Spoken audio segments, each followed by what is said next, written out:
Good evening, everyone, and thank you again for your patience while we did the budget consultation. I will note we still do have one person who was delayed, and so we're going to try to fit them in at the appropriate time. And from the budget input session. But in the meantime, we're back to the special council meeting and Councillor Singh's notice of motion. And the next delegation I have is Susan Lloyd Swale.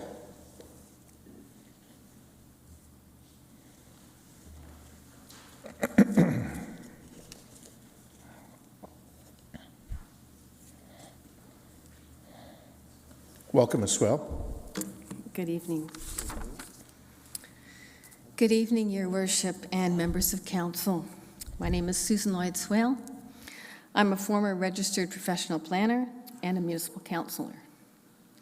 And I'm a new resident of Kitchener. I have moved here last September, and I come before you this evening to ask you not to vote in favour of Councillor Singh's motion. The motion before you this evening asking you to add more greenfield land creates more problems than it solves. Further, it may seem to be legitimizing a scandalous provincial boundary expansion fiasco that not even the current minister says he can explain or justify. It's clear there is no need for more land, a fact confirmed in the Singh motion and by the Provincial Housing Task Force. No additional land is needed to either meet the 2031 provincial targets or the longer-term 2031 targets.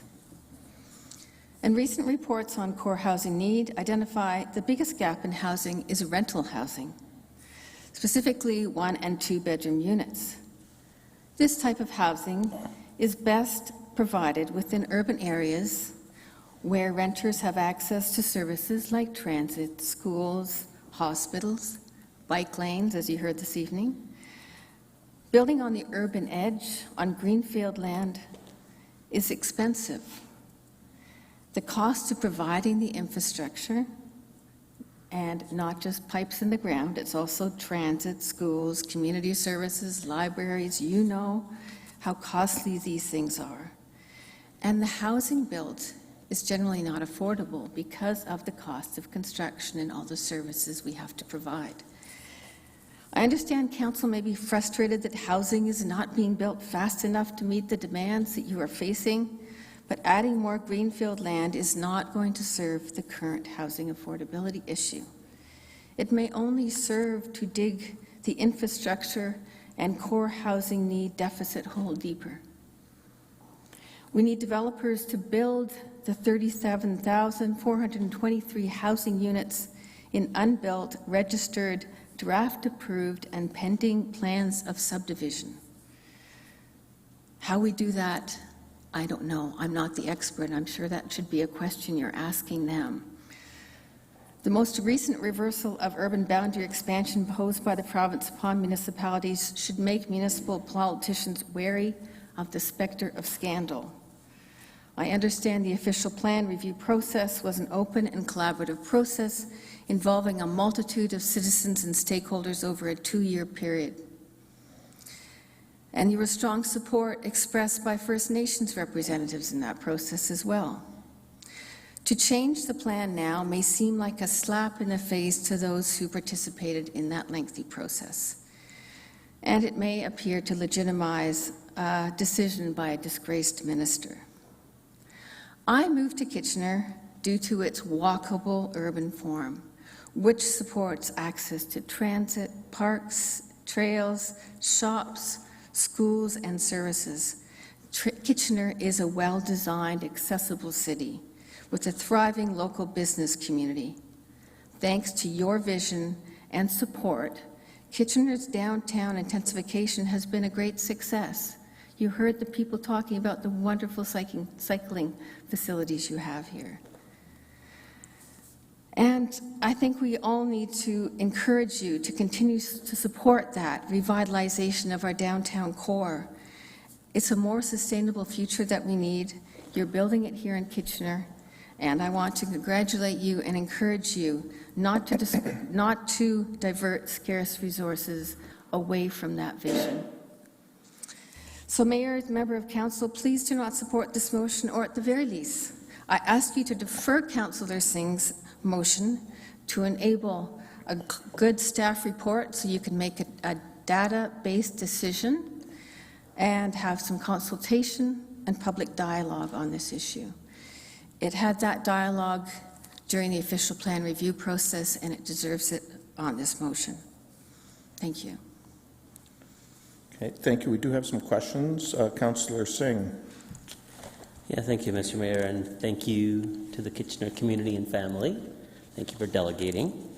I appreciate the perspective that you bring forward.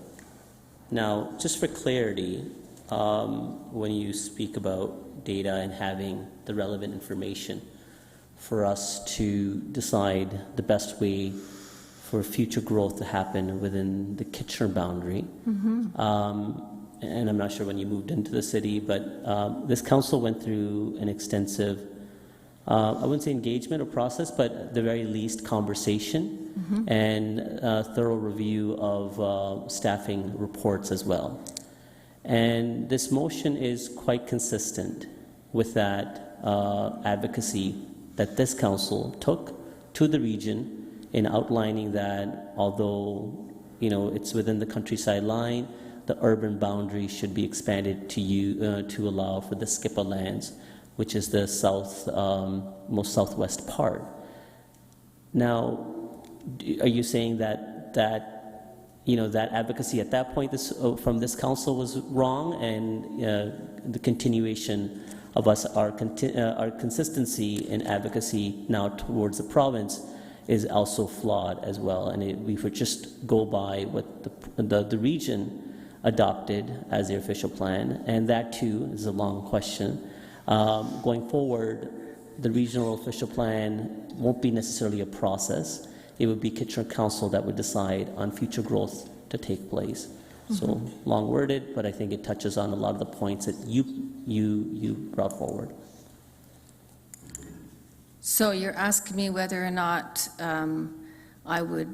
there was an appeal. Was there an appeal made from did Kitchener appeal the original official plan? No, did you go there and say you Kitchener didn't? didn't appeal. Kitchener Council brought forward a resolution from this council to the region of Waterloo in outlining where we felt growth could take place, and for us to have our share of urban growth within the regional's official plan. And was that supported by staff reports and evidence? Well, it was based on the report, but outlined as a viewpoint of this council, so that it did have overwhelming support from this council. Yeah, so all I'm saying is you should have a staff report. When I was on council, I never accepted a motion, and none of my council we're all very supportive of having staff reports whenever we made decisions, because we wanted those decisions to be driven by data. Okay. And again, as I was saying, not to be an argumentative with you, this motion is relied on past advocacy from this council, which did receive information and report from our council. So really no information has really changed on our part. It's interesting because I heard earlier this evening that one of the members of council was saying that information in your regional official plan might be outdated because things have changed so much. So wouldn't that warrant you going back to staff to see have things changed that much? Is there a shift in our housing need, and do we need more rental or more greenfield? I mean, I think that is information that you should have before you make this decision. So with the remaining time, and I appreciate that, and to be forthcoming, our staff's opinion was in line with the region's position. This council took a contrary position. So I agree with you and I concede. And I agree with you that there needs to be a greater focus on intensification, and that's why we did ask for a 60% target, and I think there was an amendment during that time that I had put forward as part of that initial motion, which regional council went in that direction with a 60% target as well. Yeah. Now, you're saying that, of course, perhaps the data or, the growth targets may have changed since. So wouldn't you then fall back on the same argument if we were consistent in asking regional council to include the southwest part lands, which are within the urban boundary? And since that time, we have quite a bit of data outlining the growth pressures that are within the city of Kitchener and projected outward as well, that our initial assessment for growth is consistent and we should be supporting this direction. So your growth needs are different than your housing needs, right? So what kind of housing do you need to meet that growth? I think that's a question that you really need to have answered. And if it's apartments and small housing units, like rental housing, which is generally what reports recently have shown, that kind of housing is best met within the urban areas where there are services existing.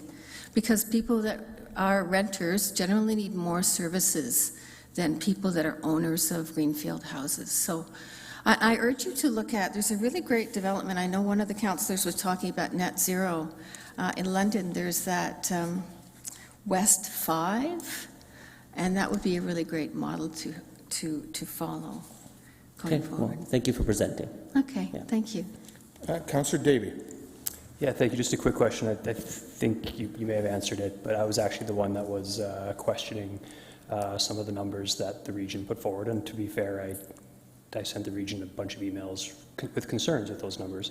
But I guess the only question I put forward to you then, so if you were of the mindset that those numbers were in error, then you would reconsider the planning that was put forward. I'm not a decision maker in this instance, but I would encourage you to get the data so that you know that your decisions are driven by data and information.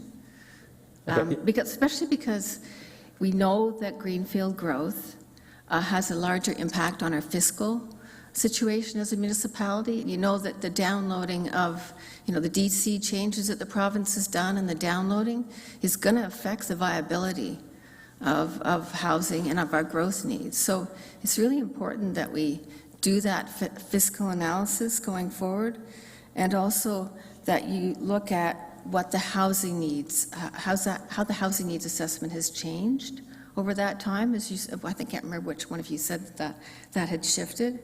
And, we have also a demographic shift right now. Boomers are leaving their homes. In the next 20 years, they'll all be leaving their homes.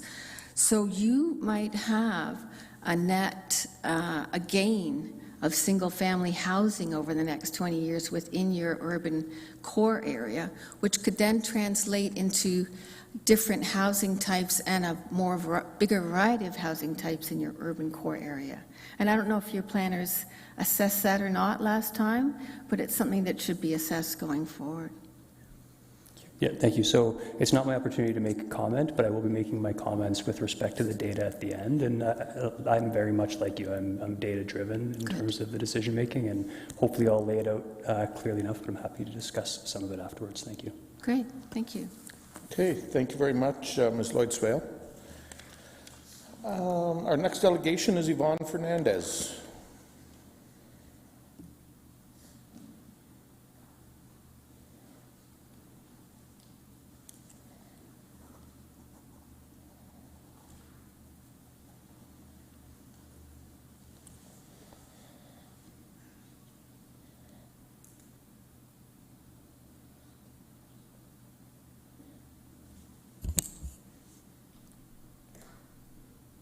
Ms. Fernandez?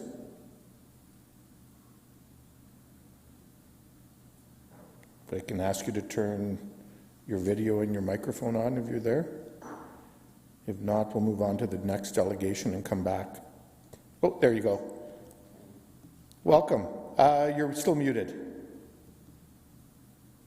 There we go. All right. Thank you for the patience. No worries. Good evening, Mayor and Council.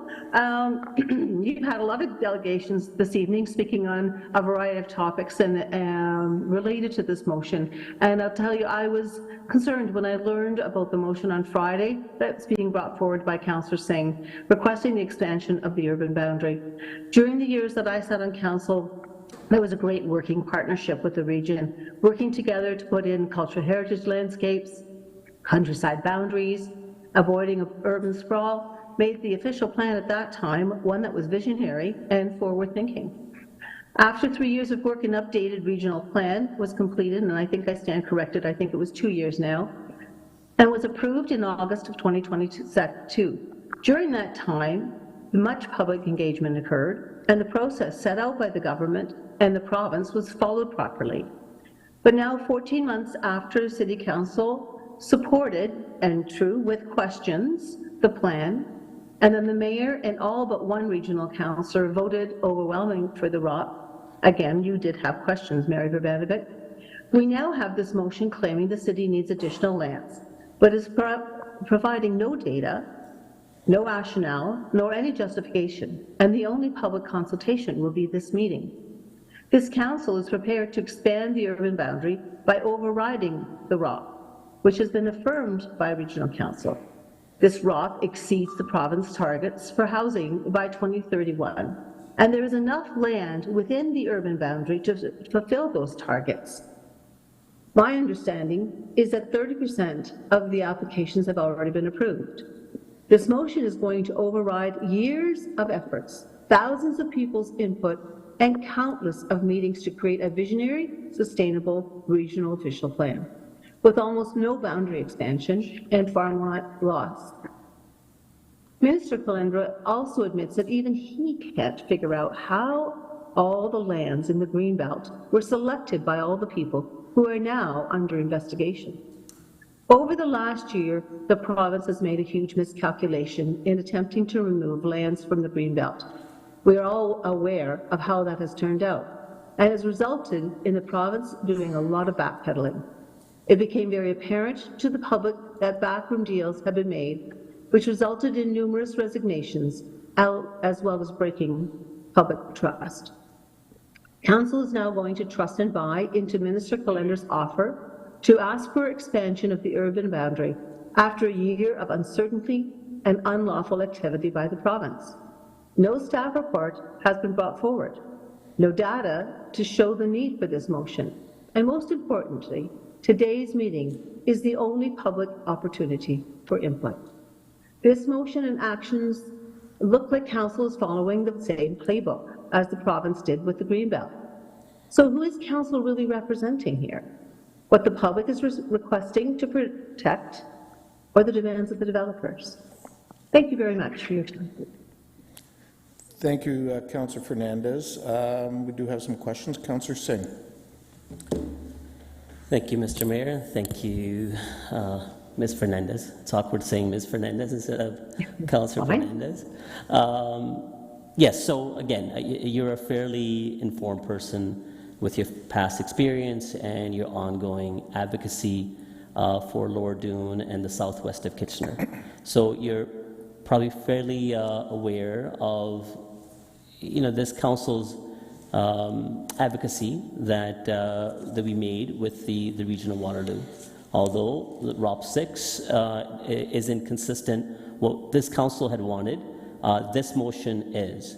So would you say it's not, outside of keeping of past advocacy? So this is not out of the blue, but more so a reaffirmation of past advocacy to the region. Now that Minister Calandra has asked the cities, or more specifically the mayors, to give their guidance, and instead of the mayor making a unilateral decision, it's before council to make that decision as a joint body.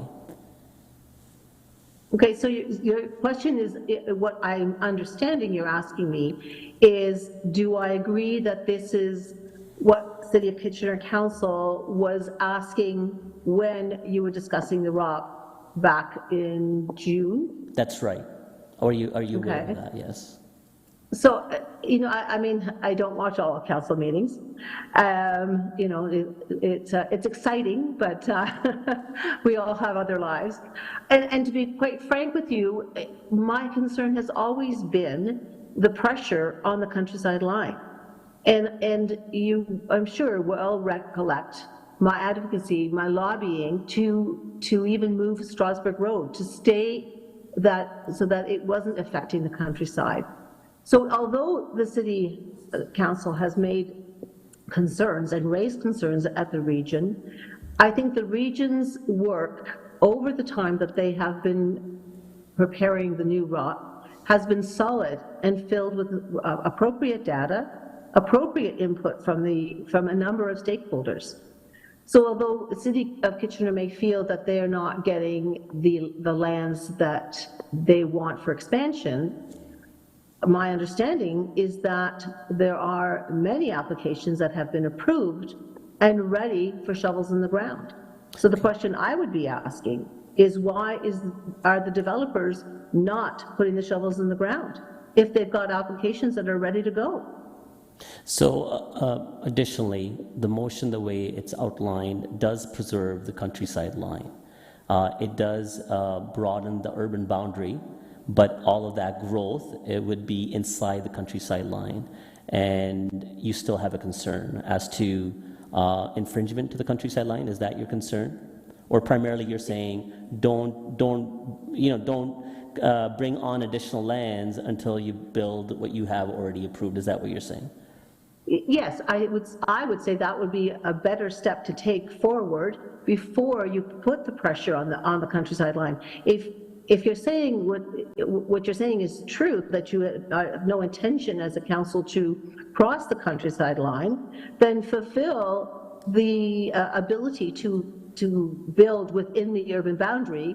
And you know that another update of the ROP is going to happen in a couple more years. If that is the appropriate time to take another look at it, to reassess and reaffirm what needs to be done. Yes, but these lands, the SCIPA lands, although being outside the urban boundary, and this is where it becomes very confusing, and I think there may be members of council here kind of that are more newer, wondering exactly urban boundary and countryside line. The countryside line is quite specific as to its boundary, but we have growth already planned within an urban boundary, and what we're saying is we can potentially go outside of the urban boundary towards the countryside line, not outside the countryside line, but towards the countryside line. So with that explanation, these lands being included would not be shovel ready anytime soon. It will be years in the making to bring servicing even closer to where they are, on top of it, the various studies that would be required.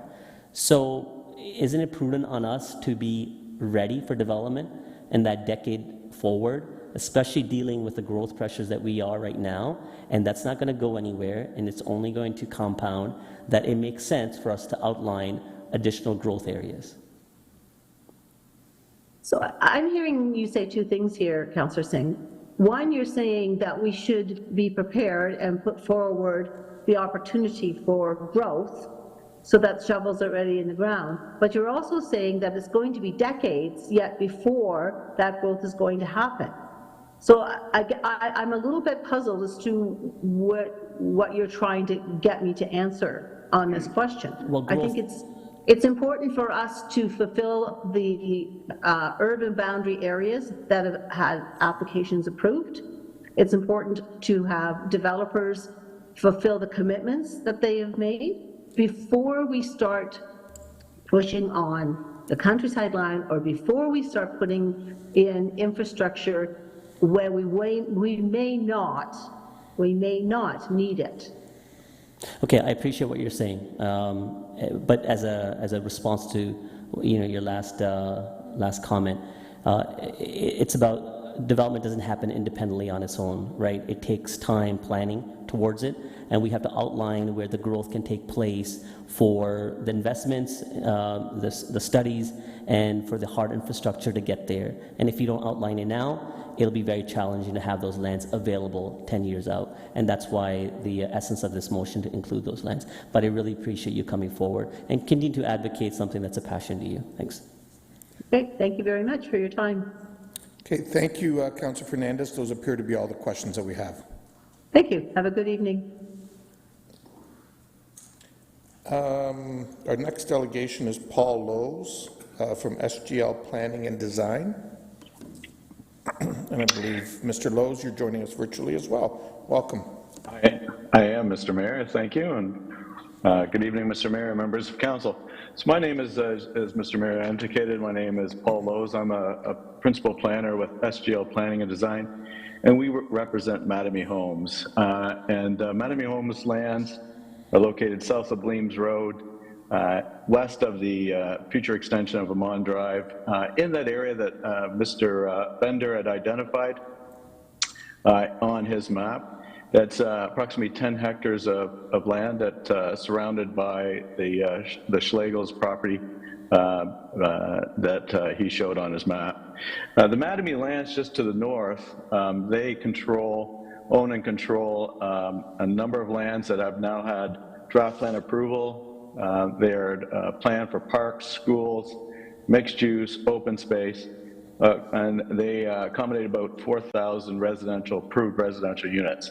And just to be clear from some of the delegates, Mattamy is not sitting on these lands, and many developers are not. Mattamy's moving very fast on those lands. There's substantial grading required on those lands because they're gravel pit lands and addressing the draft plan approval conditions. Fully expect that those 4,000 units will be built within the next 10 years as part of your housing pledge. The remnant lands also provide a considerable opportunity to bring forward additional lands, as Mr. Bender and Mr. Corey were indicating. They're not located in the protected countryside, but as we've heard, they are located just outside the countryside line. But there's a number of public benefits, and I urge council to think about that for bringing these lands also in and addressing them in your motion, bring them into the urban boundary. First of all, these lands can be easily serviced, as Mr. Bender had indicated. The servicing is right up to the property line. We've got full-on sanitary, water mains, hydro. They're being extended from the south. They're available, they're being extended from the north. They're available to the south at the end of Amon Drive, which Mattamy had developed earlier in their Trillium subdivision. We've got 5 schools within 10-minute walks of the land. We have Amon Drive that will be extended, another significant community benefit. We're walking distance to existing and planned city parks. We have a new community center that you're building, a new library you're building, and we've heard from other delegates that all these new facilities will be needed for bringing these lands on, but they're already planned, they're already coming. These lands can help support and reuse those within walking distance and biking distance to these facilities. And what's more, it's be integrated. The Rosenberg subdivision, that secondary plan that you developed, was a very comprehensive secondary plan. This is where the majority of Mattamy's lands are right now. And these lands could easily be integrated into that secondary plan to have a really full, complete community. So, and we've heard also about the housing pledge. Mattamy anticipates they can bring these lands on along with their other 4,000 units within the 10-year time period to help meet your housing pledge of 35,000 units. So are they needed for your housing pledge? Not sure, but they certainly can help. They will be developed within 10 years if they're brought in, and they will meet your housing pledge. So we ask you to look at amending your motion to reflect what your motion from June of 2022, which included all lands that weren't on the protected countryside. So I urge you to do so, bring these lands in to help you, to help the municipality provide needed housing, and this would be needed family housing, and needed family housing that's not, we heard, years in the making. This will be well within the 10-year time period in order to meet your housing pledge. So thank you very much for your time, Mr. Mayor. Happy to answer any questions of the council. Thank you very much, Mr. Lowe's, and there don't appear to be any questions of you. So thanks for coming in this evening, and thanks for coming back after the earlier break. My pleasure. Thank you very much, Mr. Mayor. Thank you. Okay, our next delegation is Mr. Hal Yeager.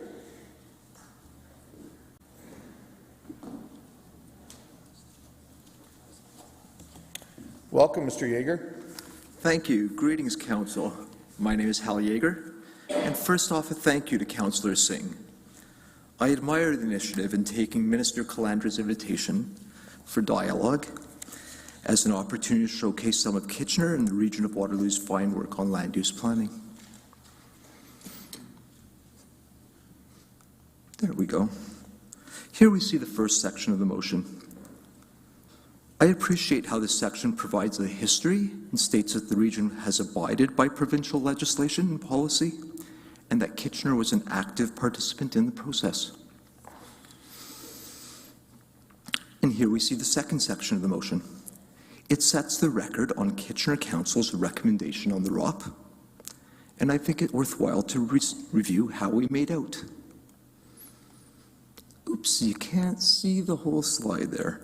As I see it, we've secured at least 5 out of 6 of our asks, and staff may know the status on the first ask. Oh, maybe it just jumped the slide. No, it did skip it. Okay, so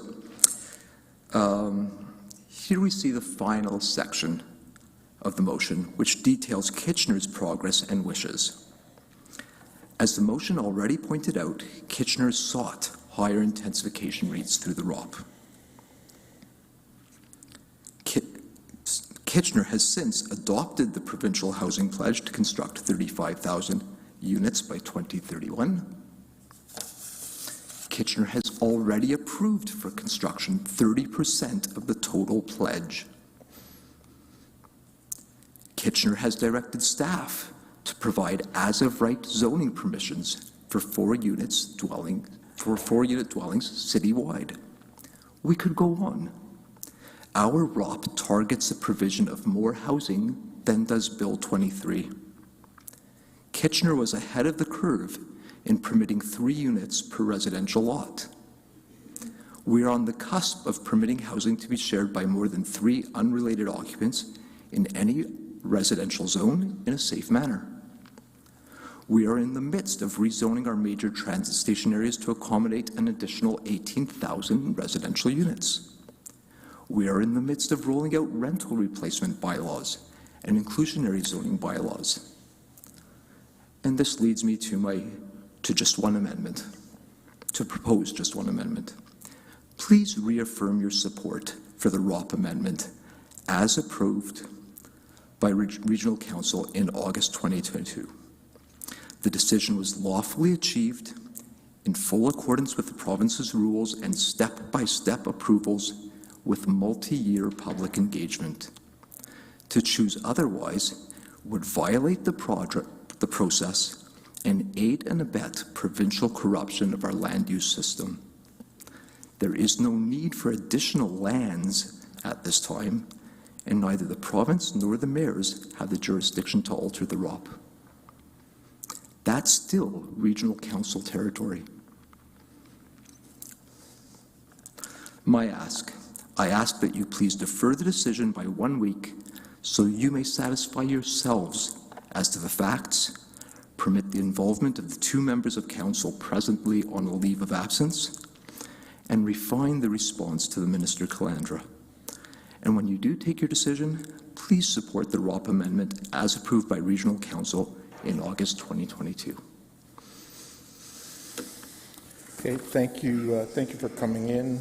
Mr. Yeager, I guess the only thing I would, again, caution you, as I have other delegations, in terms of some of the comments you're making around corruption and so on.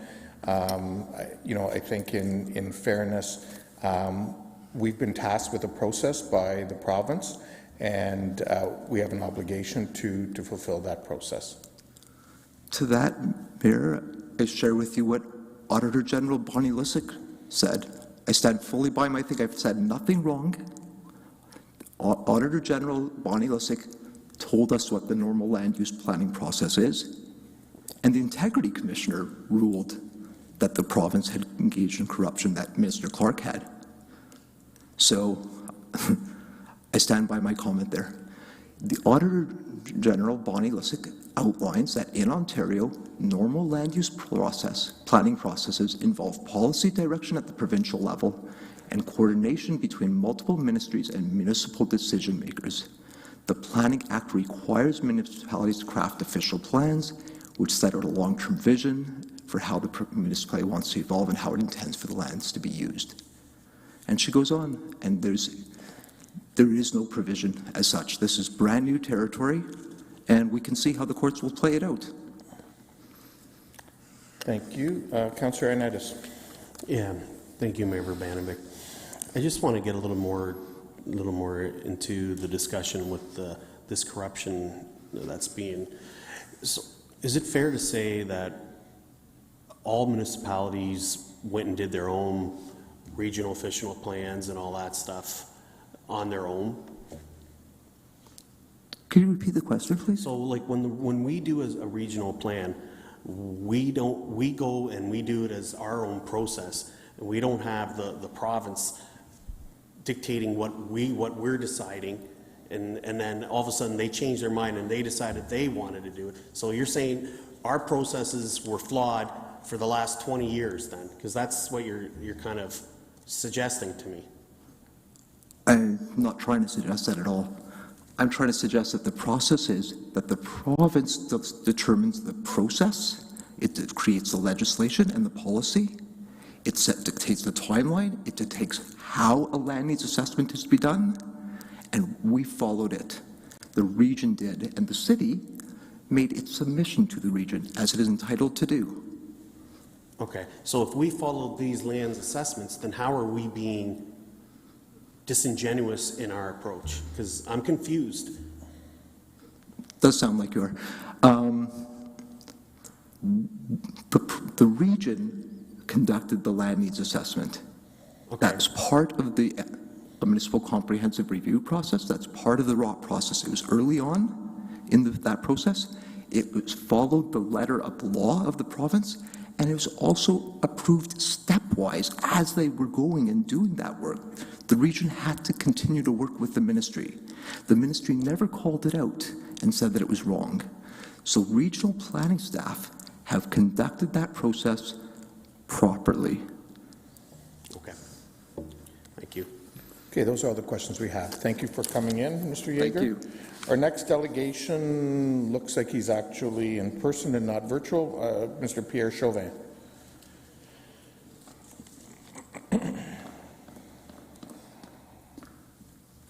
Welcome, Mr. Chauvin. Thank you, Your Worship. Members of Council, apologize about that. I had to run to a similar meeting in Baden and made it back in time, so appreciate the delay you had. It made me come back. So, I'm a planner and a partner at MHBC Planning, but I'm not here tonight on any sort of capacity with respect to representing a landowner. I'm here on behalf of the Waterloo Home Builders. As some of you may know, I'm also sit on your Kitchener Liaison Home Builders meeting or committee, and our company has been a long-time member of the Home Builders. As you know, the Home Builders represent over 120 members, employs over 20,000 people in this region, creates over $3 billion annually in revenue to this community and housing, and our members contribute to over 90% of the homes being built in this region. So we are a considerable force in terms of home builders, and we are the ones that are providing the homes that people want to live and work and why people want to come to this community.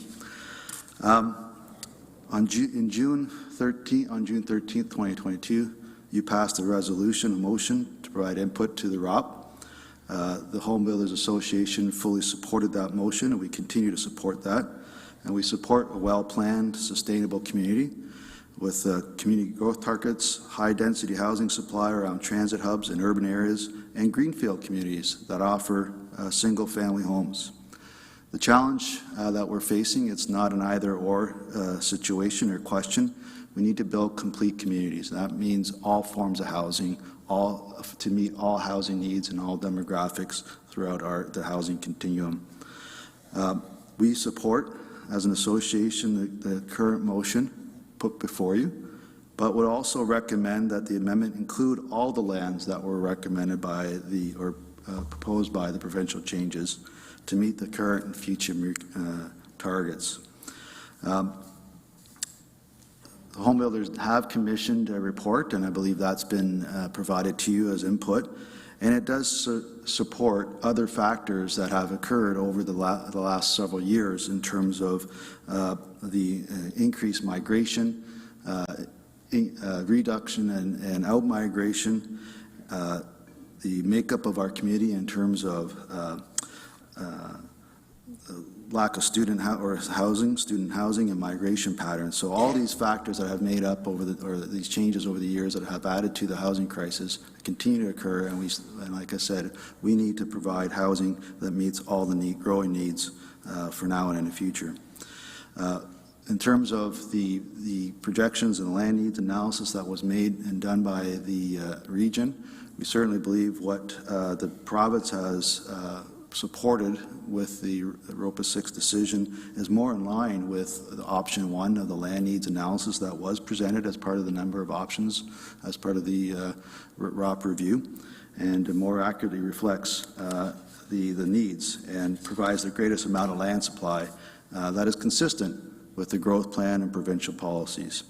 So again, I'd like to thank you for the opportunity to be here this evening to speak to you on behalf of the home builders. We remain, as an association, open to discussing the recommendations from council and staff, and we certainly believe we believe in an open, collaborative, solution-based conversation, and welcome this opportunity, and thank you for the opportunity to speak to you this evening. Those are my comments, and I'd be happy to answer any questions. Thank you. Okay, are there any questions for Mr. Chauvin? There not being any, I just have one, Mr. Chauvin. As I recall, both yourselves and I think the Chamber of Commerce spoke jointly when we were dealing with this issue at the region back in the summer of 2022, when there was the pending deadline of when the document needed to be completed to meet the provincial mandate. And if I recall correctly, at that time, you folks had some concerns around the land needs assessment and on the fact that various Kitchener areas were not being concluded and advocated to include those. Is that correct? Yes, that is correct. We had several concerns, still remain concerned with the land needs analysis that was done by the region. Some have suggested that it was done properly, but we certainly had some concerns and continue to have concerns with what the region has done as part of their land needs analysis.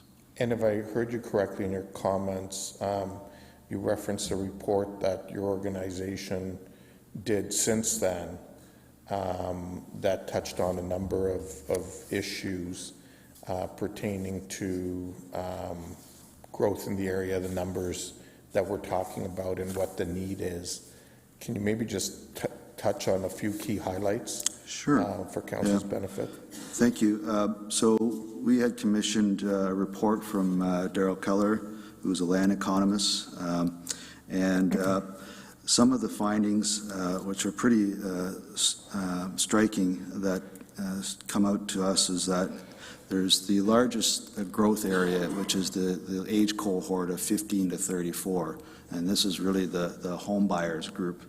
And in that group of age cohorts, in the last 7 years, that age cohort has grown 7% in the region alone, 312% in the last year alone on average. And so that is, put another way, sort of the net inflow of that amount of people has grown at least 77% more than in the previous 14 years, which was about 63%. So that whole age cohort is growing and continues to grow. Similarly, we found, obviously we know that housing prices have gone up, and rent prices have continued to gone up, and so we're competing now obviously with this massive inflow of in-migration, and this is just inflow, not just migration, just inflow of people coming to Kitchener-Waterloo in the region, and with no supply, and which is driving up the housing prices. The other aspect of the analysis that's been presented is sort of balanced by the inflow or in-migration of people as net out-migration. And in fact, some of the numbers that have been shown in the last few years, net out-migration has declined considerably. People are staying in Waterloo Region a lot longer. People are choosing Waterloo Region to live, play, and make a living. And As a result, this is all adding to the demand. And lastly, the significant part that hasn't been estimated properly in the land needs analysis is that of non-permanent residents. This has never been really recorded properly, not only in the census, but also in the land needs assessment. This isn't just students. These are people who are sort of offshore laborers, foreign students. And there was a recent article back in August in the Globe and Mail stating just that our census has undercounted that whole segment of our population by 50%. And already we've assumed that in 2021 there was about 1 million people within that age category. So we're missing another 1 million people that we haven't accounted for in our land needs analysis. So is it complicated? Absolutely. Have we got it right? I don't think so. And I think that's the point, is that what's happening in our industry is definitely a crisis. We haven't really done a fair assessment in our land needs analysis. And the problem continues to this very day, that every day that we debate this is another day that someone is not going to be able to find a home. Thank you. Thank you. There don't appear to be any other questions. Thank you. Okay, we'll move on to our last delegation this evening, Mr. Dave Aston. Welcome, Mr. Aston. Good evening, Mayor Verbanovic, members of council. Thanks for the opportunity to be here this evening. I'm here on behalf of Activa in support of the motion, really in all aspects of the motion. In reading the motion, it provides a good balance and direction in consideration of intensification, new greenfield development, broader infrastructure planning, and providing housing for choice of all types. So that's what we're seeing as the motion. We are here specifically in support of the motion as it relates to supporting the minister approval associated with the Southwest Kitchener lands as put forward this evening. And in support of that, there are a few points that I just would like to suggest, and I just have a summary of them. The minister is asking for local input, and that is input coming from this council. This council provided input through, yes, a regional process, but the request now is from this council to provide input back to the minister. So I think it's appropriate for this evening to have this discussion around a motion as to Kitchener plans for long-term within your community. You've always been leaders in planning for the long term in your community and in the region of Waterloo. And this is another example of that planning for the long term. The lands are not removing anything from the Greenbelt. There's a lot of discussion about Greenbelt. There are no lands being removed from the Greenbelt. There are no lands being removed from the protected countryside.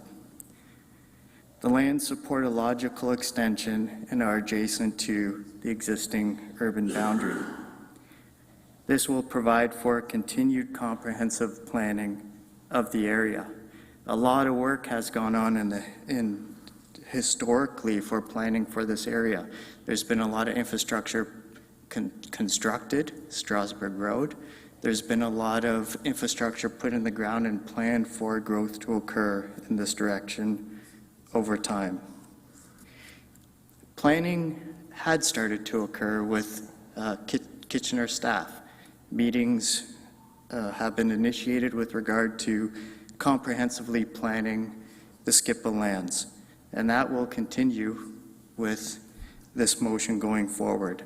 And the intent is for that planning to continue in collaboration with city staff. So we're here this evening to support the motion as written, and would ask that you pass that motion and provide that direction to the minister this evening. And happy to answer any questions. Okay, thank you, Mr. Aston. Are there any questions of Mr. Aston? Okay, there don't appear to be any. Thank you, Mr. Aston. Okay, so we've heard now from all the delegations. Are there, okay, Councillor Ioannidis. Oh, sorry, I didn't click you in yet. Go ahead. Yeah, we heard a lot of questions tonight from delegates about corruption and all that stuff. So I'm just wondering if staff can just give a little bit of a high level of how the process is committed, because to me, we've been doing this similar process for as long as we've been around here. So from my understanding from some of the delegates, the process has been corrupt from the very beginning. So I just like to see a little bit of some feedback from staff. I know it's a hard question to ask, but because it's just, I can't see how every city, municipality is in collaboration with the government, with the province in corrupting this whole system. It makes no sense to me. So I mean, I'll let staff decide how they want to answer that. I think, what I would, I think staff can speak to our processes. I think that, as I've said to one of the other delegations, to be clear, there's only one issue that is under investigation, and that's the issue of the Greenbelt lands, and that has been forwarded to the RCMP, but that is the extent of it. And we are not part of those Greenbelt lands.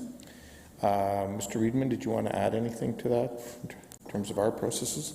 Yeah, through the mayor, I can comment that our process included bringing staff comments to council for endorsements, and those were shared with the region. And in addition to that, council had endorsed their own set of comments to the region. I can't speak to the process that went on at the provincial level of government. We weren't involved with that. But all of the process to date has been transparent and through council. Okay.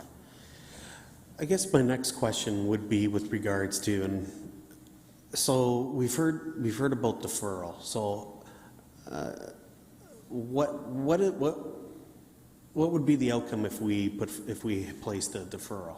Like, what are those timelines? Well, I mean, I can answer that. I believe that, if I remember correctly, and Mr. Chapman can help me, but the letter or the input to the minister needs to be received by December the 7th. This is the last opportunity. I know myself and another member of council will be away next week, and so this is the last opportunity to deal with the issue at this time. Okay, so we have no option to really defer. Council has an option to do whatever it chooses to do, but I'm just saying that that's the reality. Okay. All right. I guess my other thing would be, for the clerk, if she can put the original motion that was brought back from 14 months ago.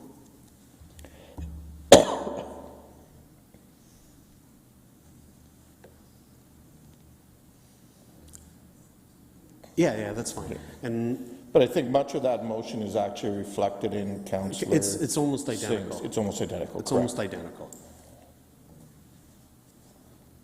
Okay, I'll go to other people and come back to you. Councillor Ioannidis, while staff bring that up, and then we'll come back to you. Councillor Deneau. Thank you, Mr. Mayor. Two quick questions. One for staff.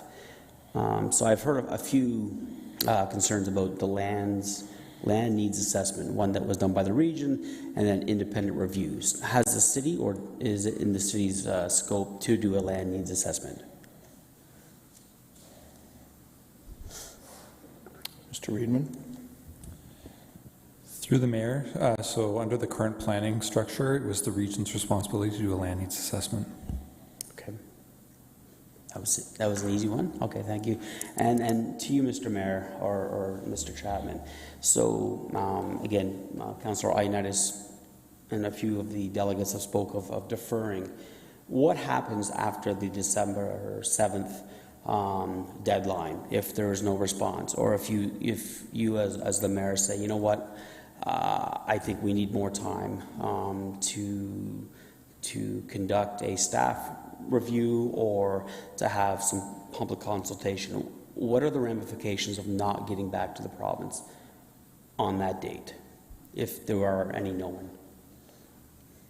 I mean, Mr. Chapman may have some further insight, but my understanding is this is a deadline that they have put on us, not unlike, quite frankly, a deadline that the region had to get the ROP done in the first place, and hence why, arguably it was rushed in August of 2022. My preference is to meet deadlines when they're presented to us. I mean, at the end of the day, we're creatures of the province. We may not like that, but that's the reality. And as has been pointed out, my preference, as has been with all of the issues surrounding the whole strong mayor thing and how the province has presented things, is to continue operating in the collaborative manner that we've operated, and hence why it's before us. I don't know if Mr. Chapman has anything to add. Mr. Chapman?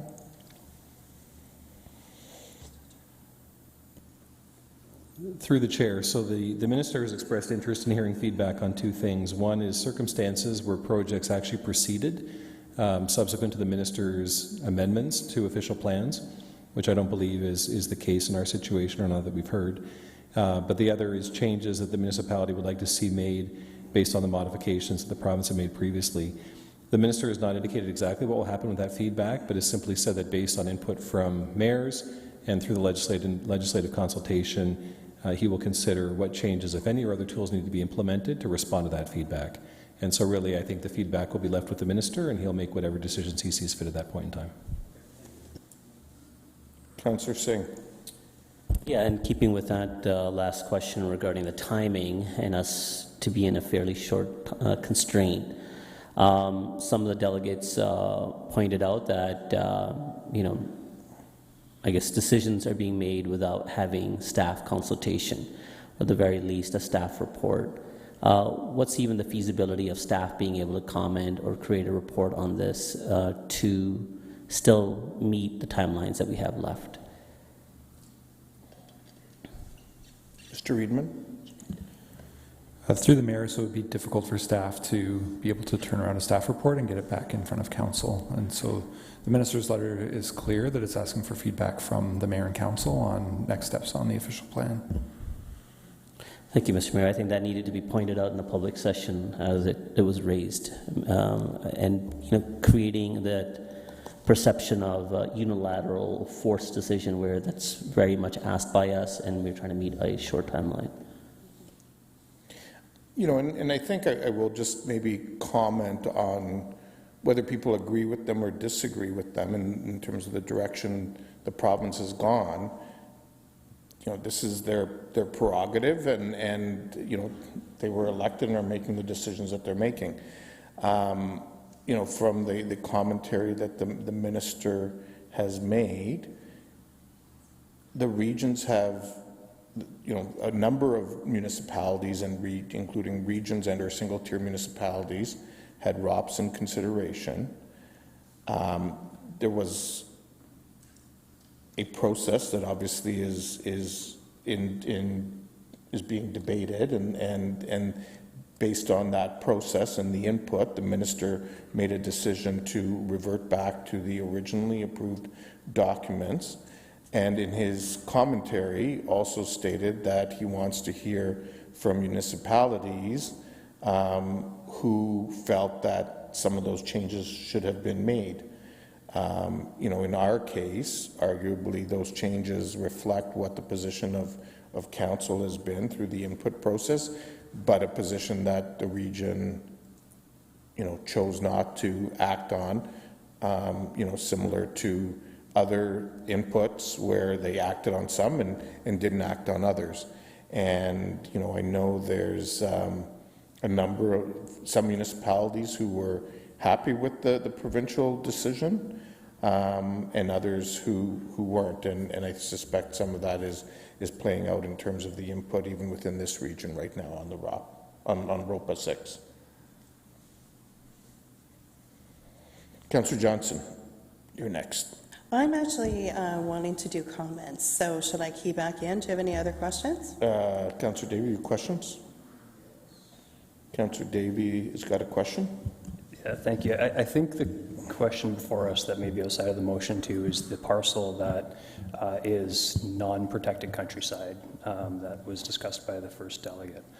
And my question is this: the delegation indicated they could begin construction in a much shorter time frame than the lands that are actually in the motion before us. And my question, Mr. Reedman, is there any planning tools or any incentives or sticks instead of carrots, I guess I could even say, should this council consider including those lands if they are not developed by a certain time frame that we could potentially yank that freedom to build back? Mr. Reedman?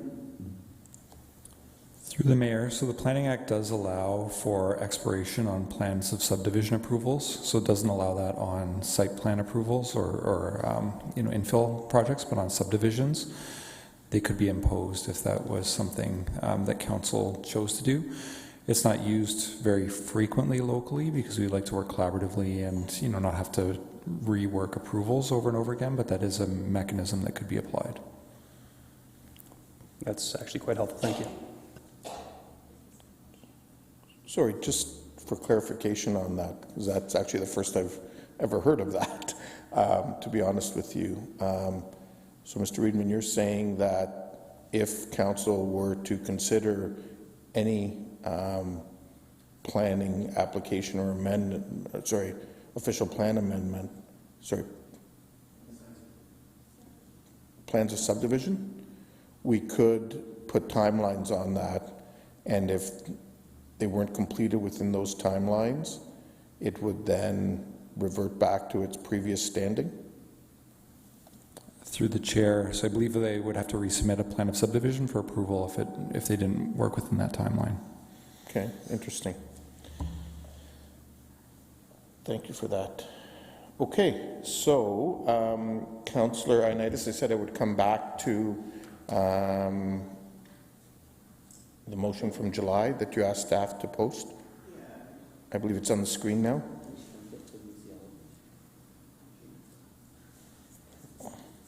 Go ahead, Councillor Ioannidis. If I look at the motion, if I recall correctly, the only difference of what Councillor Singh had put forward is in the one where it says within the countryside line. I can't see it in here. Can you put your mic back towards your mouth? Maybe you have to scroll it up a little bit more. A little bit more. Why can't I see it?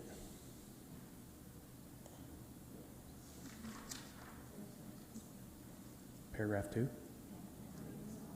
Therefore, be resolved. Oh yeah, there it is. Yeah, that's the line where I guess Councillor Singh's motion stops where the backslash is, and then on the line's not Designate protected countryside line. That is what I think would want to reintroduce back.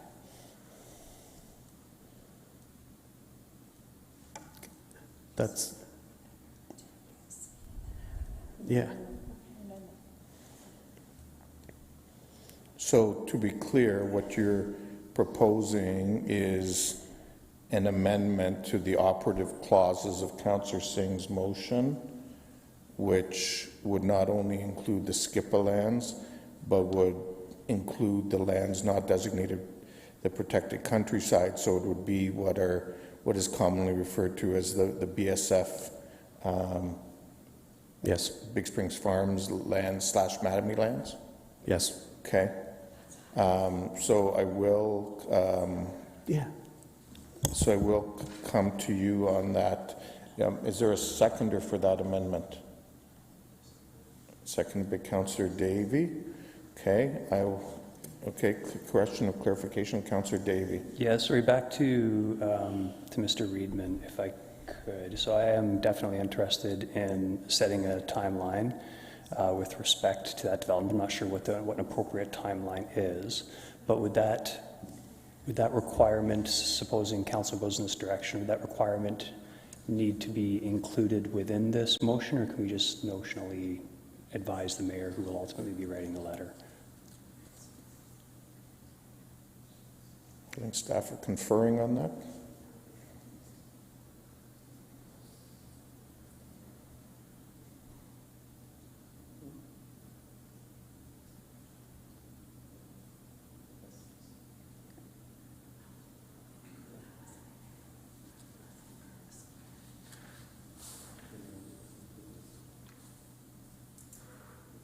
Sorry, go ahead, Mr. Reedman.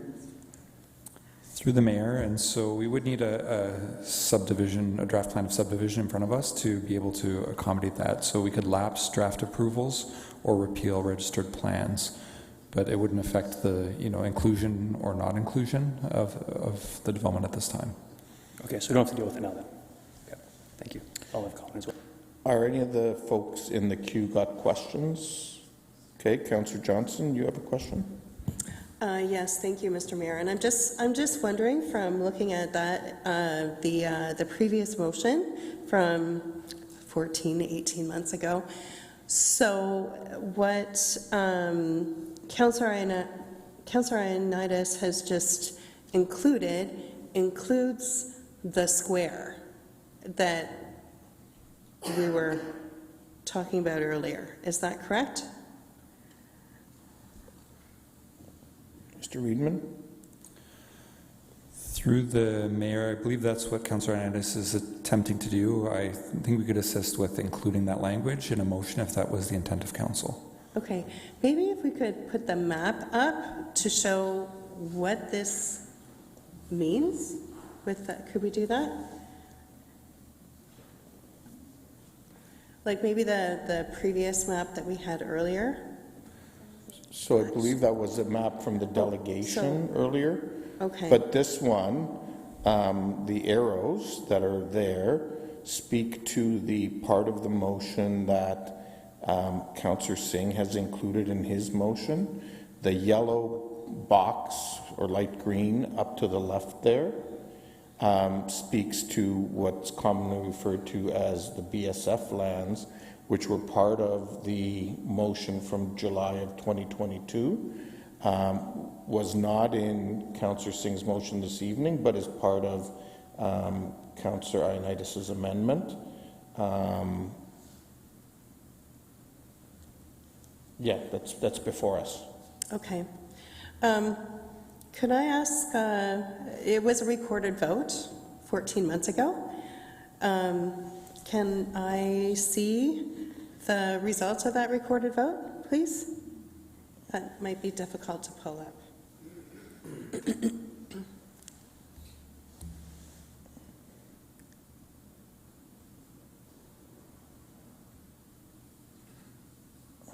Guess we have to count the pause. Okay, thank you. Okay.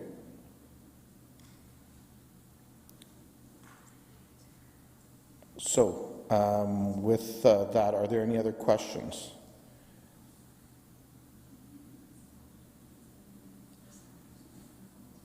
Okay, so staff are suggesting actually that we recess for 5 minutes so that they can actually write the amendment that Councillor Singh is, that Councillor Ioannidis is requesting, so that there's absolute clarity on what we're dealing with. But before we do that, I see that Councillor Deneau.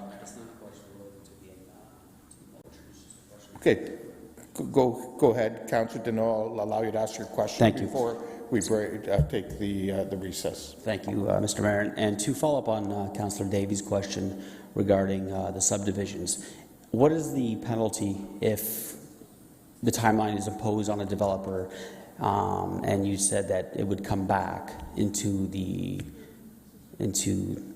the coffers of the land, like the city? Go ahead, Mr. Reedman. Through the mayor, so they would have to submit a new plan of subdivision for approval. So we don't typically do that because it does take a lot of work of staff because you're basically reapproving a similar plan. But it is a mechanism that could be outlined once we received a plan of subdivision if there wasn't action that was taken in an appropriate amount of time. And what's the cost associated with refiling? So I could get you the exact numbers. I don't have the numbers in front of me right now for what a plan of subdivision would cost to file. But are we looking at big numbers or are we just looking at small numbers?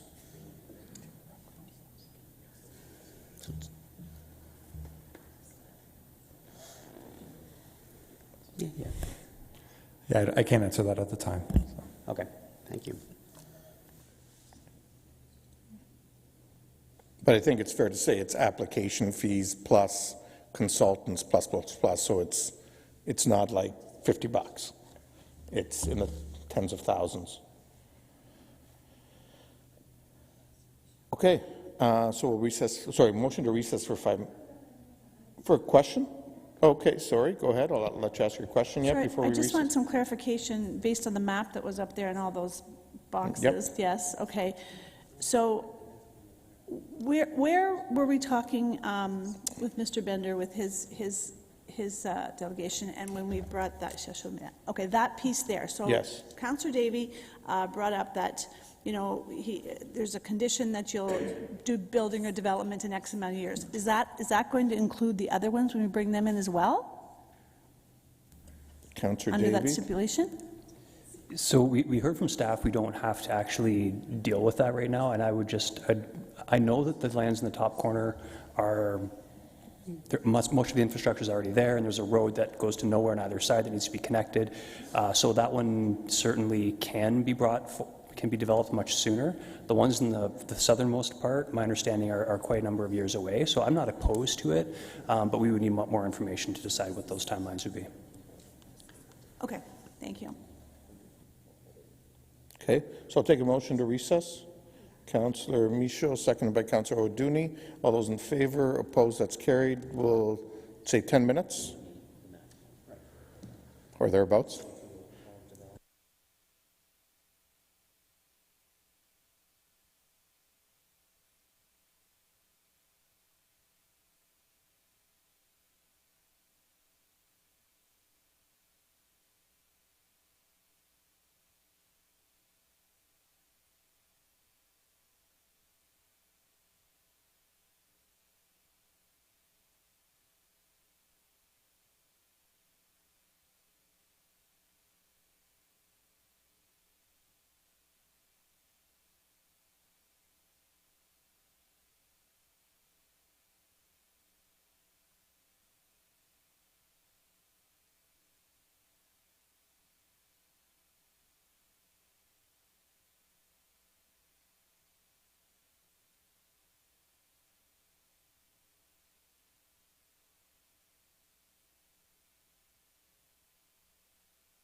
Okay, Madam Clerk, I guess if you can share with us the wording that staff have developed to reflect Councillor Ioannidis' amendment. Yep.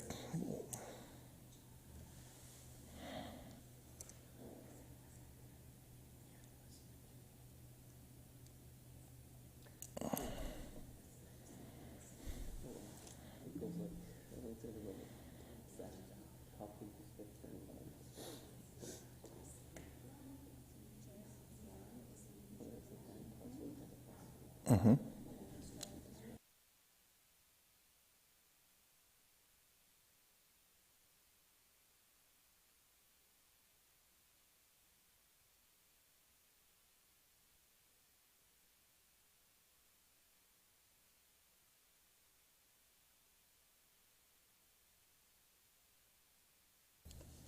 Okay, so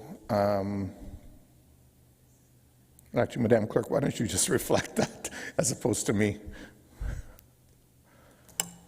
Okay, through the chair, the initial clauses in yellow, which speak to the additional lands, are the Mattamy lands in Schlegel as requested by Councillor Ioannidis. The strike-throughs in blue address the change in the mapping, which we will show the revised map in just 1 second. And the additional, therefore, be it resolved clause addresses the zero carbon standards and potential affordable housing as requested earlier this day by Councillor Ioannidis as well. Okay, so just to repeat that, because it was a little hard to hear, the top part reflects the amendment that Councillor Ioannidis has proposed in terms of the lands to be included. The blue part strikes out, and sorry, I didn't catch that either. Apologies, it's the replacement of the map. So the initial attachment, the map does need to be revised to reflect the additional lands. So we will show a new map in just 1 second once everybody has taken in the amendments. Okay. And then we support the ROPA 6 decision, and we're asking that those lands be developed to net zero carbon standards and include affordable housing options if possible. Through the chair, if you just give us 1 moment, we will show the map including the additional lands. Come to questions in 1 second, Councillor Michaud. Just bear with staff.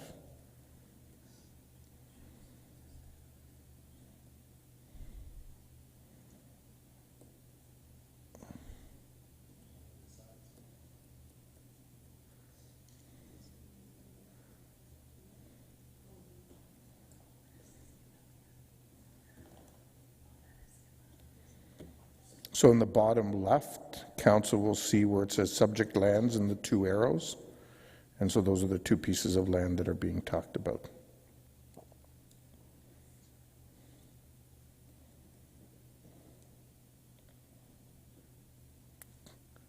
Councillor Michaud, you had a question? Just for clarification, the bottom left is the SCIPA lands, right? Yes. Correct? Okay. Next question, if you go back to the amendment, where does it say, I can't see where it says that there'll be some type of timeline, time frame for development in the other piece of land, or somewhere. We talked about that. So I believe, and Mr. Riedman can clarify this, but I believe what Mr. Riedman said to Councillor Davey earlier on this issue is that it would be noted in the minutes today, but that piece is something that we would deal with afterwards. But Mr. Riedman, can you clarify that? Yeah, through the chair. So we wouldn't have a mechanism to appeal this decision that council has. We would, or repeal it, sorry. We would have to wait till a subdivision was submitted to the city, and then we could repeal it after a time frame if action wasn't taken on that. We're also waiting changes from the minister on a use it or lose it approval framework. We haven't seen what that looks like, but he had indicated that he would be looking at that across developments more broadly as well. Is there no way that this can be put in here? Like some kind of noting of this? I don't see it in here. So sorry, just to be clear, Mr. Reedman, because that's part of the subdivision review process, it wouldn't be included here, but would be referenced in the, or would be directed through that subdivision review process? Through the mayor, so when we receive a subdivision application, we could look at bringing in planning instruments through the recommendation, through that subdivision approval, to see how that would apply for this, but we wouldn't be able to amend what council's deciding on today here. So you're deciding whether to include this land within the built-up area or not today, not dealing with this subdivision application today. But could this motion, I understand they're two different processes, but could this motion in some way reference the future subdivision process and that it would be included in there from a timeline perspective? I think... Because I think the other point that staff are making, Councillor Michaud, is that the province has indicated that they are actually looking at use it or lose it provision as a way to fast track as well. And I appreciate that, and I respect what the province is going to do, but I would feel a lot better if, since we're the ones that are carrying this piece of this, and one of the reasons I would support this is because a lot of developments across the city right now are looking at a 10-year time frame to even break ground, and where I've asked Mr. Bender, or Councillor Davey asked Mr. Bender, you know, would it be possible to look at maybe a 4 or 5, or I asked you that actually, a 4 or 5 year time frame, and he had said it would be. So I would like to see some kind of note in there on that, if possible. And I believe it was, just to be clear, 3 or 4, not 4 or 5. Was the comment. Through the mayor, Mr. there is a Reedman. bullet in yellow that's just above the teal that says is readily serviced and could support new housing supply within the next 5 years. So there is language around a timeline here, but there's not an operative clause around what that timeline could look like. Language will do. That'll Thank you have to very be much. in the next That's fair. process. Okay, I'm sorry, that's what Mr. I Chapman, did you want to add something? Through Mr. Mayor, this does not constitute planning advice, but it's my layman's understanding of what's happening here, that you're simply providing commentary to the minister. The minister will do with it what he sees fit. He may change the land use designation or he may not. But my understanding is that once that designation change happens, it's in place and it's permanent. It's not revocable. The only thing you could do is direct staff at this point in time to explore the potential to put timelines on a plan of subdivision if and when it comes forward. But nothing compels the developers to bring forward a plan of subdivision in 1 year, in 5 years, or in 10 years. That will entirely be in their hands.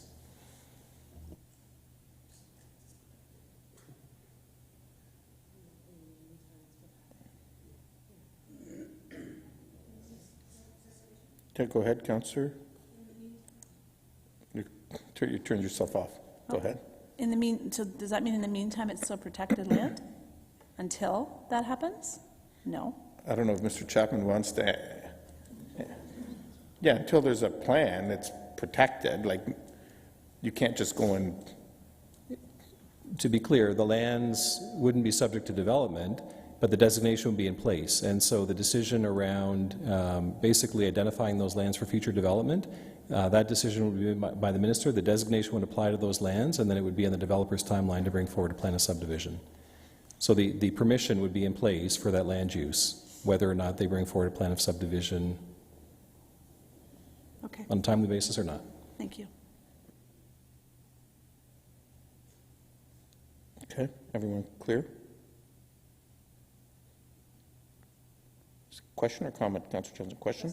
Go ahead, Councillor Johnson. Yeah. Thank you. I'm wondering if we can put the map back up again. I'm sorry, clerks, you've had quite a time tonight, so No, thank it's you. important that we get this right. Yeah. Okay. So I just want to be clear that the original motion that Councillor Ioannidis asked us to bring up earlier included the bottom part of the subject lands, not the top part with the arrow on it that says subject lands. No, just so we're absolutely clear. The original motion included both pieces from back in July of 2022. So in July of 2022, we voted to Ask the region to look at both of those. Right, that's what we put Right. forward at that time. Okay, The region did not. right. But what we put Right. forward were The both of province- those The province pieces. then did it, then they took it away, and then Councillor Singh's motion to start discussion today just included the beginning, and, the bottom part, and now Councillor Ioannidis's amendment adds back in the top part, which is consistent with the motion from last July. From July 2022, sorry. July 2022. Okay, thank you. Okay. So, is everyone clear? Okay, so I will now open the floor to any comments. Councillor Singh. Actually, I had wanted a clarification, but I think to the last question. And to you, Councillor Johnston, if you reference back to the original motion from Council, advocacy to the region, it outlined within the countryside lands and, or with a slash, on lands not designated protected countryside. So the Big Spring Farm lands are lands that are not protected. Yeah, that's how it was referenced. So that's where in the context of was it included or not included. It wasn't as clear, but it was. Yeah, anyways, I just actually keyed in to give that further clarification. So we're in comments? Yes. Okay. I'll try to keep it in my time. So there's a couple of things that I want to address, especially in terms of misinformation. And the first bit of misinformation that I've heard several times, including in the dozens, perhaps hundreds of emails we received, is that we are somehow, well, actually the exact word used in the form letter was patsies of the province, or that we are otherwise carrying their water when it comes to what we are doing here today. And that couldn't be further from the truth. We passed this motion originally long before it went up to the provincial government, and just for reference, I'm actually going to read an email that I sent to Regional Council with respect to this very issue late in the summer of 2022. Evening Committee Chair Galloway and members of Regional Council, I'm writing to you this evening with concerns regarding the Regional Official Plan to 2051. I echo the motion put forward by Kitchener Council in early June and reaffirmed on July 18th, but feel it necessary to provide additional context as the primary question behind the motion has yet to be answered. The question is this: in a supply crisis, why is the region targeting 395 homes per 1,000 residents for growth when the G7 average is 480 homes? The province of Ontario used the 480 per 1,000 target for their affordability task force, as does Crown Corporation CMHC, to tackle the affordability problem. This is not a developer interest-driven question, but a statistical one. With 306,000 new residents expected and only 120,000 new homes in this plan, that would create a deficit of about 26,000 homes by 2051. For perspective, that's approximately half of the entire number of homes in Cambridge today. Compounding the issue is we should really be targeting a figure above 480 homes per 1,000 residents, because that target does not address our current local housing shortage. StatsCan data confirms Ontario would need 1.2 million more homes, not by 2051, just to reach the average of our peers in the G7. Our region's share of that 1.2 million backlog of required homes is, I said greater than 40,000 because the province hadn't given us a figure yet, and I did the math myself, but I do not believe our current land supply accommodates that figure. If the region approves the proposed target of 395 homes per 1,000 residents going forward, the supply deficit will only grow and affordability will continue to spiral out of control. The response received thus far is that the land supply is not constraining housing supply. Agreed, but that isn't the question. Convincing developers to build more and more quickly is a challenge yet to be tackled, but that's not being asked in this process. Rather, the question the ROP needs to answer is, if the proposed land supply in the ROP is built out by 2051 and our population reaches projections, how many homes will we have per 1,000 people? Does the answer approach the 480 required to balance supply and demand? My understanding is that it does not. Put another way, to reach the G7 average housing supply for the population of 930,000 people, the total number of homes needed in our region by 2051 is 446,400. How many are staff targeting in the official plan? If it is less, please require non-anecdotal rationale as to why the targets proposed in the regional official plan are correct and those used by CMHC and the provincial task force are not. Thanks for reading. I've tried to keep this brief, blah, blah, blah. So before it sounds like I'm throwing the region under the bus, the problem is the region's lands needs assessment came too late. It came after we actually discovered we were in a housing supply crisis. They didn't know. Like it's not their fault. They followed the regional process, absolutely. What they didn't know was the degree to which there was a deficit here in our country. So let me repeat my understanding, which was never really adequately answered to my satisfaction from the region. And that is the region's target to 2051 is actually lower homes per capita than what is existing in Canada today. Okay? So if you want a smoking gun as to why I'm going to be supporting Councillor Ioannidis' amendment here, it is that data-driven question which we've talked about numerous times. Now, is the process a bit of a joke? Absolutely. I don't know exactly how many more homes we need. We don't have the data that we actually require. All I know is that it is more than what the region put forward. So within that, that's why I'm supporting the amendment put forward by Councillor Ioannidis. Okay, thank you, Councillor David. Councillor Deneau. Thank you, Mr. Mayor. And I first just want to thank you for including council in this process. It continues to show me that you value the opinions and the thoughts of all of us around the horseshoe, even though we don't always agree. I think it's great that you've included us in the process.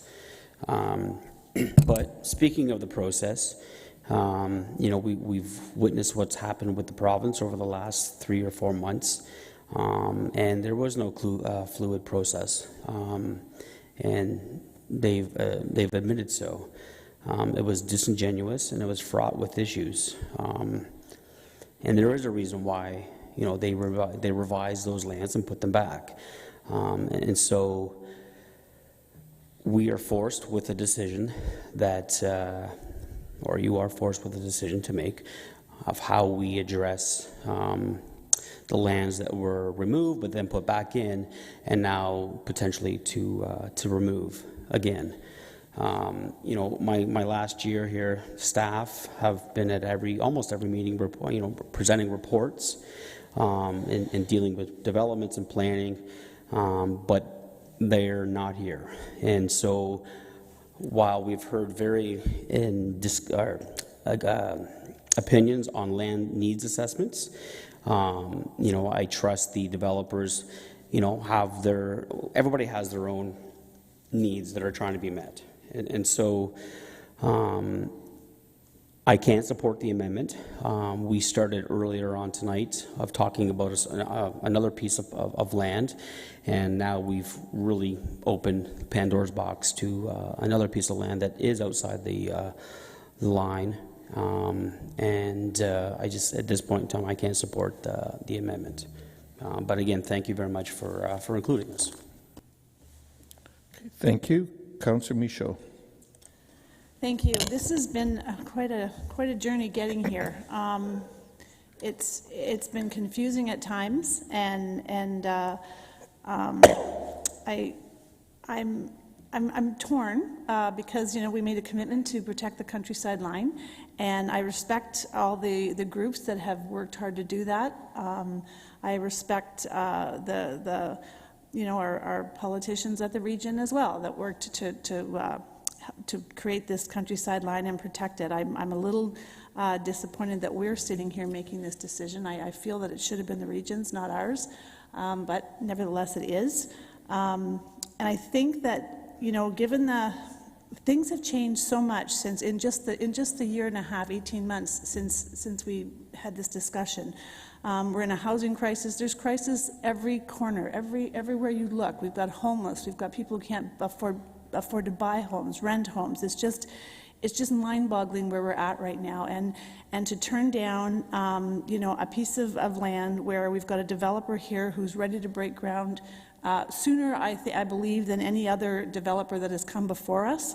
It gives me great confidence that we will, that we're doing the right thing. Whether or not these homes are affordable, we can't say. But at least we're going to put more homes on land, which we need. And as for the other piece of the land, I think that skip of land was always open for that. That was never part of it. So I feel I'm comfortable with that. So I will support Councillor Ioannidis' amendment tonight. And thank you to all of Council for your hard work and collaboration on this. Thank you, Councillor Ioannidis. Yeah, thank you, Mayor Urbanovic. It's never an easy conversation when you have many different voices and different opinions on certain aspects and certain issues such as this. And again, as a member of council, we need to always look at all of our fiduciary responsibilities with regards to the municipality and all the aspects of and different pressures. So whether it be the environment, whether it be the housing crisis, whether it be whatever population growth, whatever it may be, it's really difficult to sum up everything that Councillor Davey had put in his email so eloquently. That really reflects the time when we made that decision. More importantly, I feel like this is just reaffirming what we had asked for 14 months ago. No one's flip-flopping. No one here. This is what we felt like, and again, it's been probably 14 months, and the pressure is even greater. And so I have all due confidence in the group that's going to put forward to wanting to develop the land. In particular, it was a former gravel pit. So I mean, like, if there's a land that needs to be available, that would be one that I would think. And they've done a lot of the studies, and knowing how the industry is, and you're getting your professional advice. You're getting advice from professionals that have their certifications. And so I always question when people question, well, they pay for it. No, this is their professional opinions, and professional opinions are based on the stats and the science and everything else. It's not based on because they got paid. I find that I find that kind of offensive. And for those that have went through schooling and everything else. So I feel that there's been a lot of studies, there's been a lot of data that's out there, and again, the data keeps leading to we're not building enough. And I really encourage the group to put forward is to look at some affordable home options and to look at the net zero options, because I feel like, again, this is going to come to us in 3 years' time, because it's going to be our whole process. And if we sit there and say, hey, let's not do this today, but 3 years from now it's going to come up to that same question that it's going to be included. We just delayed it by 3 years when the whole process is right there ready to go, and we're in a housing crisis. So I feel like we're making the right judgment here, and we're doing what I would think is a holistic and balanced approach. And I think the community will reflect that opinion. Thank you, Councillor Ioannidis. Councillor Singh, do you want to hold? No. Oh, you want to go now? Okay, go ahead, Councillor Singh. No, thank you, Mr. Mayor, and to Councillor Davey, thank you for outlining some of those facts and data. And I'm going to go at this a little bit differently than you have. I would say that I would be more so guided by data rather than driven by data, and more so driven by emotion. And driven by emotion in the sense that I want to help our community.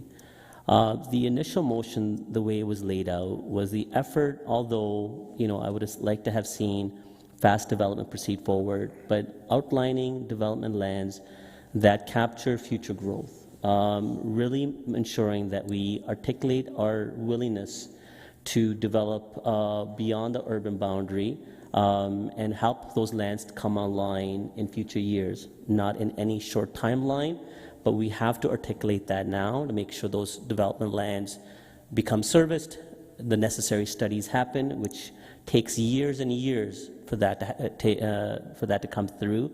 And in the decade out, those development lands to be within the urban boundary and being built out. Tonight, what I heard was from the delegate that there are lands available that may be outside the countryside line, but there had been past commitments to possibly have those lands included as part of our urban boundary.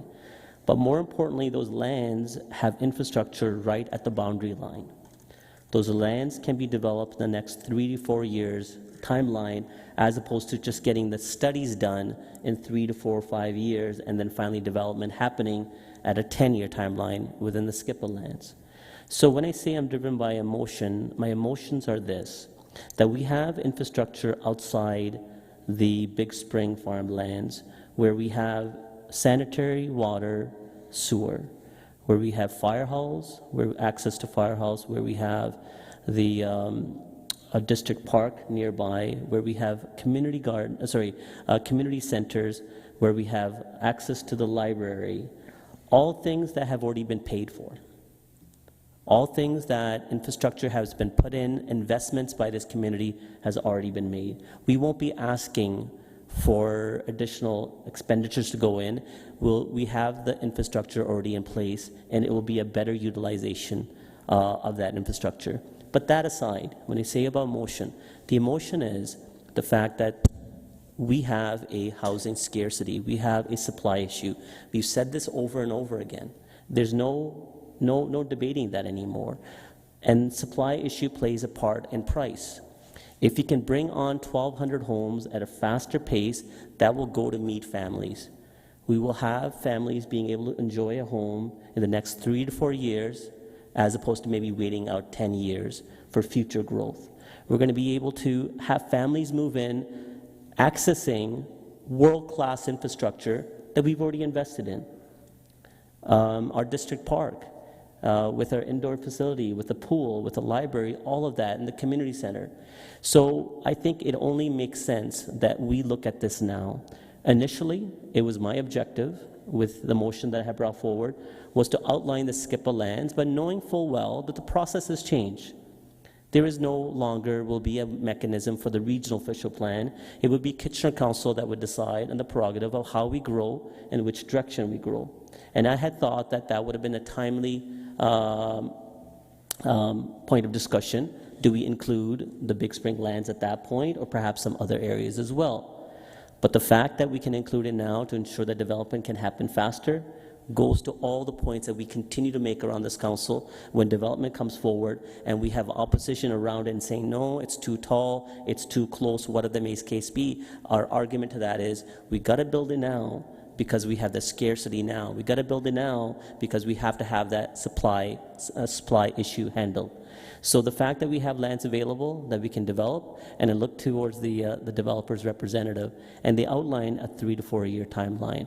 And I would really very much hope that they commit to that. Because again, if we are supporting that, and that's the recommendation we're giving to the minister, and I think the comments head around this horseshoe will be taken into reflection, and hopefully that is the reason why those lands would be included. That you proceed forward, proceed forward with full steam to make sure that those houses get built. And the other part that I want to outline is very quickly in my 25 seconds left, is that we are held, sadly, I don't want to use the wrong words, but a little bit at a gunpoint, to access funding at this point to meet our infrastructure or DC deficits based on housing starts. Not based on housing approvals or lands that may come online down the road, but more tangent housing starts year after year. And we're not meeting those. And there's a lot of money at stake. Right now, the province has $1.2 billion in Build Faster Fund, which we may not be eligible for because we're not anywhere close to meeting their targets. Guelph is far ahead. They're 87%, and I think we're close to 30%. That's a big gap to meet. So if you can accelerate to make sure that we can get access to funding, and more importantly, be fiduciarily responsible to our taxpayers, and we had a budget meeting earlier, and to ensure that we can access provincial funds because of this. It may be outside the line, but it's bringing housing now, and it's bringing dollars to this community. Thank you, Councillor Singh. Councillor Schneider. Thank you, Mayor, and thank you, Mayor, for including council and the community in on this. This has been a great night of hearing various delegations, differing opinions, and it's interesting how together we can come to the point that we've come to. So, first of all, I want to thank Councillor Singh for the original motion, and through the discussion and what we heard, thank you, Councillor Ioannidis, for bringing forward this to vote on.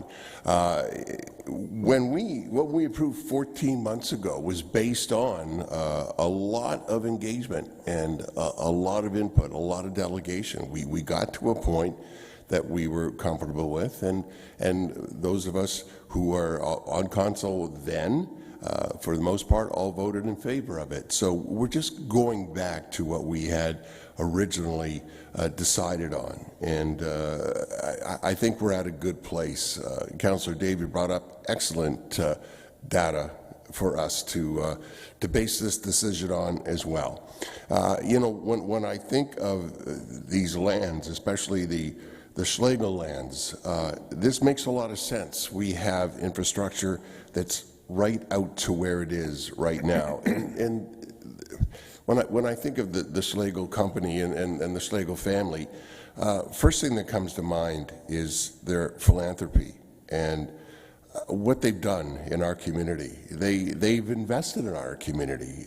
You know, the district park, the RBJ Schlegel Park, that is citywide with playing fields, soon to have an aquatic center.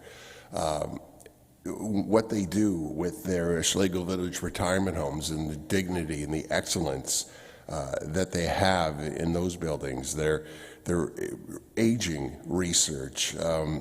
They're always thinking of ways and doing things to make our community better.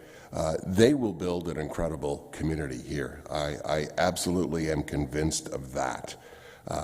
So I'm looking forward to seeing what happens with this. And I also quickly want to thank our staff, our clerks, our mayor. This came up last minute, and there was some scrambling, but to come up with the wording and the mapping so quickly so we could all be comfortable in making our decision. Thank you very much for that. Thank you, Councillor Schneider. Councillor Johnson. Thank you, Mr. Mayor. And this has been an interesting evening. And I will say that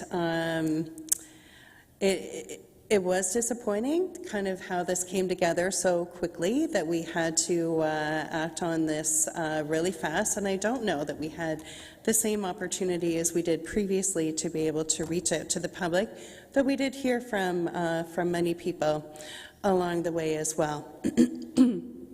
So I am looking back 14 months, and 14 months ago, I supported this. And I supported that because we had great staff reports that provided us with data around what we needed to do to move our community forward. There's only one difference in adding another piece of land tonight. And what we know is that that land is, if not shovel-ready, at least it's infrastructure-ready, which is really important. And as Councillor Singh was saying, you know, we do need to, we're kind of marked on how fast we can get development going here. So that to me makes sense to be adding that here. I also want to look at supporting this from another perspective. And I had asked Mr. Reedman earlier today with regards to what our EDA fund has done for us, what our Economic Development Investment Fund has done for our community since being very forward-thinking in the early 2000s to bring that in. And it has really stimulated through strategic investments to stimulate the growth of knowledge and tech-based businesses within our economy, the revitalization of downtown Kitchener. Investments included the UW Health Sciences Campus, UW School of Pharmacy, WLU School of Social Work, Communitech Hub, a new central library, the King Street Streetscape enhancement, to name a few, Kitchener has seen approximately $1.9 billion in downtown development and over $8 billion in development across the city. And I can go on and on about the hundreds of new jobs, et cetera, that has also brought here.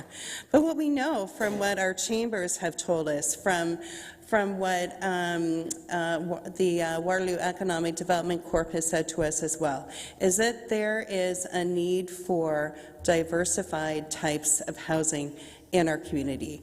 And this is going to be able to provide that at the same time as we've heard from our development community tonight to look into affordable housing and to look into net zero options there as well. So we see you, and we'll keep reminding you of that as well. And I think that that's really important. But I do think that the economic driver piece of this is really important. Like I said, I don't like necessarily how we were kind of forced into making a decision quickly without being able to get more data from our staff. But I'm feeling comfortable with building on the decision that was made 14 months ago. And also, thank you, Councillor Davey, for having put together what you were saying about that future data and that you had sent to the region of Waterloo previously. So I am prepared to support this. Thank you. Okay, are there any other comments? If not, I'll just make my own. First of all, like many of you, I'm not happy with how this process got thrust upon us as area municipalities to deal with this issue. And I'm also not happy with the fact that it wasn't very clear from the beginning that this should have been a process that is exactly the way we're doing it here, i.e. a process that obtained input from our councils if we were already put in that position, and not something that can just have mayors making those decisions. Because at the end of the day, we all have been elected by the people that represent us in various parts of the city, and I think it's important that council grapple with these issues. Because fundamentally, we're grappling with a whole range of issues that are impacting our community, and we should all have some input into that. I want to thank Councillor Singh for, as Chair of Planning, for bringing forward a motion consistent with that, so that we can provide input to the province, and to Councillor Davey for seconding it. And as we heard from delegations and considered the recommendation that was originally passed by Council back in the summer of 2022 as input into the regional process, the amendment that Councillor Ioannidis has brought forward this evening. I think it's important to reiterate that there were concerns back then, and they were very well articulated by Councillor Davey in his letter to the region, but concerns that were articulated around the timing, the process, the quality of the land's needs assessment. Did it in fact factor in all the things that should be factored in?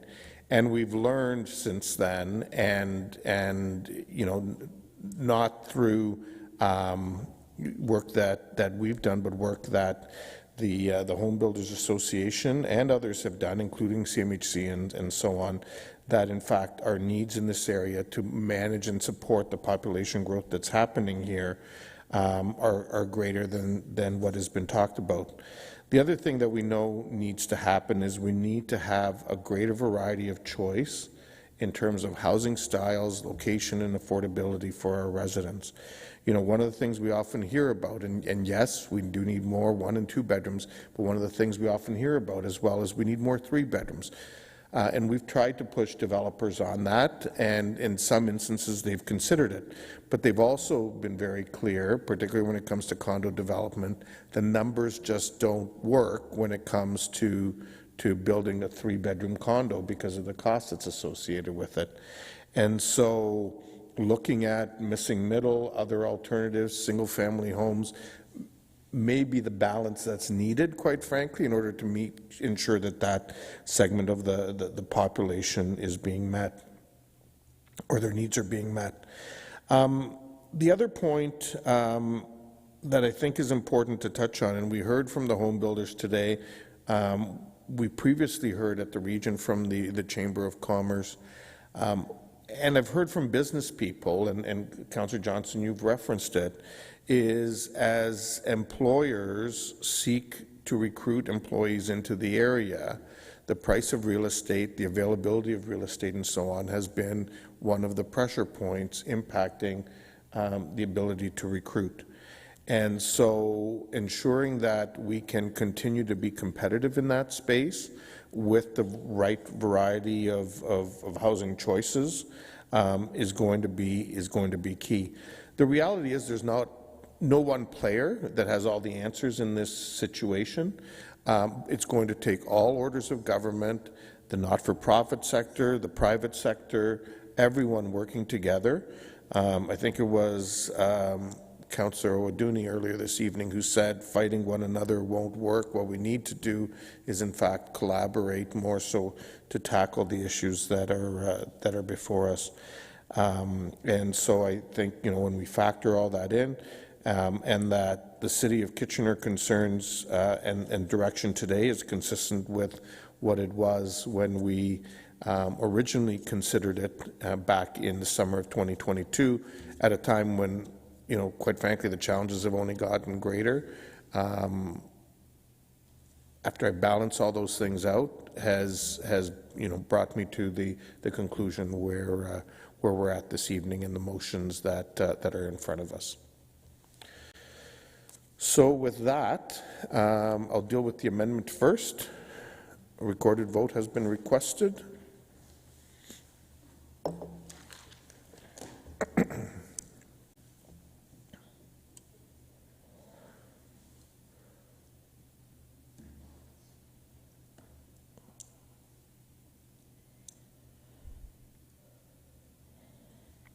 And that is carried. And now I'll deal with the motion as amended.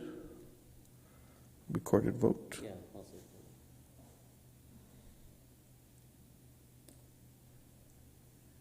so that would now be both pieces. It's not flashing yet. Now it's flashing.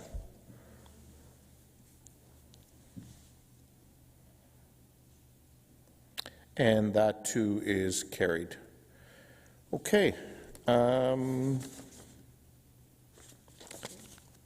Madam Clerk, is Sam Laban still around? Never came back? Okay, so I think if you can maybe reach out to him and say if he wants to submit something in writing to us, we'll consider it at that time as part of the process. Do I need to do 3 readings or anything? Yes? So I need to do 3 readings, 3 readings of the bylaws, moved by Councillor O'Dooney, seconded by Councillor Michaud. All those in favour? Opposed? That's carried. Motion to adjourn. Councillor Johnson, Councillor Deneau. Lots of hands went up. All those in favour? Opposed? That's carried.